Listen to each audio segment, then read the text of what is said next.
weekend ikiwa ni Juni 20 ndio kimataifa ni siku ya tija, World Productivity Day.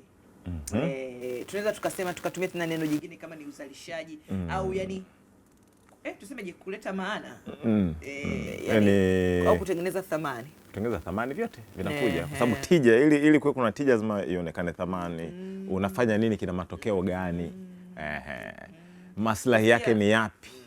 Mheshimiwa Spika, mradi huu ulioanzishwa hauna tija kwa wananchi. Mradi huu kutakuwa na upotevu wa fedha nyingi mheshimiwa. Hakuna tija. Hakuna tija. Maana yake hakukuwa na sababu uwepo. Yaani kwa nani, kwa haraka kwa lugha nyepesi, kwa wahenga walivyokuwa natumia, kutokuwa na tija ni sasa na kutwanga maji kwenye kinu. Yaani kutwanga maji kwenye kinu hakuna tija. Kufanya jambo la hovyo. Yaani na kupoteza muda. Ni sasa na kupoteza muda. Yaani unatwanga maji kwenye kinu, juu hapo hakuna tija. Ni sawa sana nani kwenye ligi kuu ya Tanzania kuna timu fulani eti inapambana inapambana eti ndio itaongoza wakati kuna mwenzetu Elesia Haule ametuandalia kinagaubaga. Kwanza, kwa nini siku hii inatakiwa kuadhimishaje, na tutakuja kuzungumza hapa na mtaalamu ili ufahamu unavyoishi duniani kwa sasa. Unaishi kwa tija au unatwanga maji kwenye kinu? Unasindikiza wenzako wanaoishi kwa tija ili uweze kufanya tathmini kama umekaa nyumbani, upo na familia yako, kama mnaishi kwa tija au mnatwanga maji kwenye kinu na kusindikiza wengine. Tunazungumza hapa na mtaalamu wetu Richard.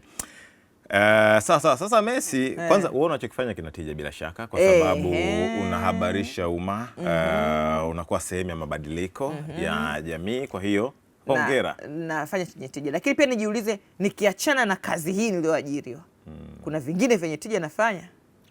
Unafanya? Ngoja tuzungumze na mgeni nione, maana huenda natwanga maji kwenye kinu. Sasa tupo na Danstan Kamanzi, yeye ni mkurugenzi mtendaji wa Tanzania Media Foundation na mfikiri wa falsafa ya mtu wa tija. Karibu sana, bila shaka unanipata vizuri. Habari za wakati huu? Nzuri kabisa. Habari za hapo studio? Sisi tuko vizuri. Sasa tumekaa hapa tukawa tunaulizana, hivi tunayoyafanya yana tija? Sasa mwenzangu akaniambia bwana, muulize Danstan kwamba ili nijue ninachokifanya kina tija lazima kiweje, kiwe na mfanano gani? Sasa kabla sijaenda kwenye unachofanya ili ukijue ni cha tija au sio cha tija, ni kwanza tuelewane vizuri kwamba tija ni nini.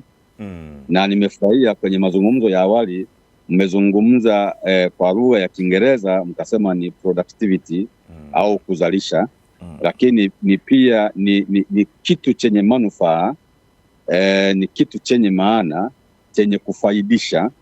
Na kwa hiyo ukisema mimi ni mtu wa tija, maana yake ni mtu mwenye manufaa, ni mtu ambaye ni mzalishaji. Na ni mtu mzalishaji wa nini? Mzalishaji wa bidhaa zenye ubora, zenye uwingi na mguso. Na kwa hiyo mtu wa tija, kama unataka kujua kama wewe ni wa tija, cha kwanza kabisa lazima ujiulize unazalisha nini.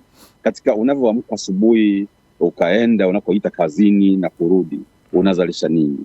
Unavyozalisha vina uwingi gani? Vina ubora gani? Lakini vina mguso gani kwa maisha ya watu? Si kwako wewe tu, ni kwako wewe mwenyewe binafsi, kwa sekta yako wewe ambayo umeichagua kuwa ndiyo sekta ya maisha yako. Kwa mfano sisi watu wa habari, au wewe ni mwandishi wa habari, lakini pia kwa jamii yako wewe. Kwa hiyo utagundua hizi ngazi kuu tatu. Utija unaonekana kwenye nafsi yako, lazima unachokifanya wewe kikubadilishe, kikunufaishe unachokifanya wewe. Halafu kinufaishe sekta yako ambayo yani uchangie kwenye maendeleo ya sekta yako, lakini pia kichangie kwenye maendeleo ya jumla ya nchi yako au jamii yako.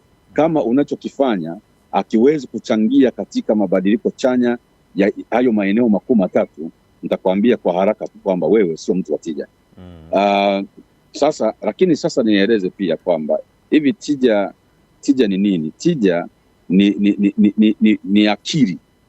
Ni akili, kwamba ni udhihirisho wa akili.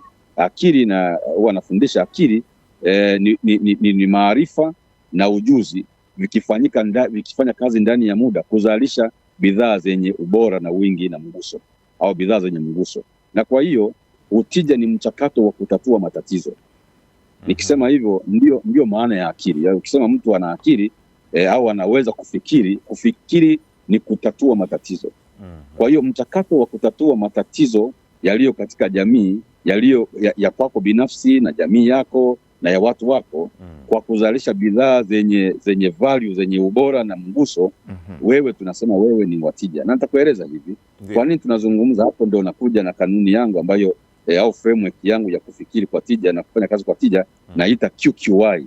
QQI ni quality, ni ubora, maana quality ni uwingi, halafu nasema quality, quantity and impact.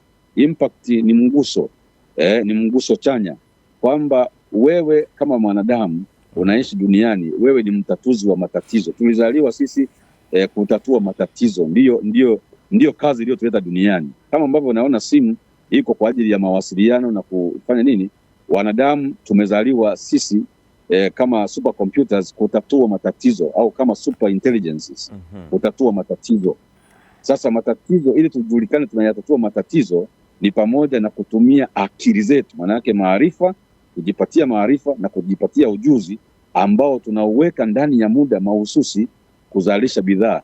Sasa bidhaa zile tunazipima katika ubora wake, tunazipima katika uwingi wake, na tunazipima katika mguso wake, kwamba sasa wewe unaweza kuwa unapoteza muda unakaa hapo unasema mimi naandika makala ama natengeneza vipindi, lakini tukuuliza hivyo vipindi unavyovitengeneza vina ubora wa kiwango gani? Vina uwingi wa kiwango gani? Wewe unakaa karibia mwaka mzima unatengeneza tu, unaandika makala tu moja, yani ndio ulioandika, unasema kwa mwaka huu mimi ninaandika makala moja, alafu huo muda mwingine ulikuwa unafanya nini? Na ninafurahia kwamba sasa hapo Kamanzi, hapo umeongelea ubora na wingi. Nimeandika makala moja ambayo imeleta matokeo chanya kwenye jamii. Ubora tayari, manake kuna quality na kuna impact. Sasa quality na quantity, sikiliza. Kama mwanadamu huwezi kuishi mwaka mzima unazalisha makala moja, yani huwezi kuhesabu, tukihesabia matokeo, si kama yani matokeo ya kazi zako, yani unatuletea kwa mfano muda ulioishi duniani. Hivyo ukienda kwa Mungu kama kupo, na tunaamini hivyo, unaenda watu wanaonesha kwamba bwana, miaka 50 niliyoishi duniani ikifanya uandishi wa habari niliandika makala zenye mguso 300. Alafu huwa naenda unasema hapana, mimi miaka yote hiyo niliandika makala moja. Alafu anakuuliza huo muda wote uliokuwa unaishi duniani hivi ulifanya nini ambacho, yani hiyo makala moja tu labda kama ilipindua ulimwengu wote ikitokea kwenye hiyo makala moja imekuwa na matokeo makubwa zaidi ukilinganisha na makala 100 ambazo pengine mwingine amezifanya, bado sina tija. Sasa tija yako kwa nini, kama ulikuwa na capacity ya kuzalisha makala moja ikaita tija ya kiwango hicho? Sasa kwa hiyo pomaliza kufanya hiyo makala moja ukarara au ukafa ama ukafanyaje? Ukaanza kufanya nini? Ni kama naelewa. Si ungeproduce hizo hapo 1000. Tunaomba na mfano kwa kada nyingine sasa. Mfanya biashara, mwalimu. Ndio. Daktari angalau tunasema ameokoa maisha. Mfanya biashara, mwalimu, dereva, yeye atajipimaje? Sasa nimekwambia hivi, na naomba utahitaji kunifahamu hivi. Duniani huku kuna watu wa aina 3, na nitaomba unisikize vizuri. Kuna watu ambao ni miguu. Mimi na falsafa yangu kwenye mtu, ukimtazama mtu vizuri utagundua kwamba ana maeneo makuu 3.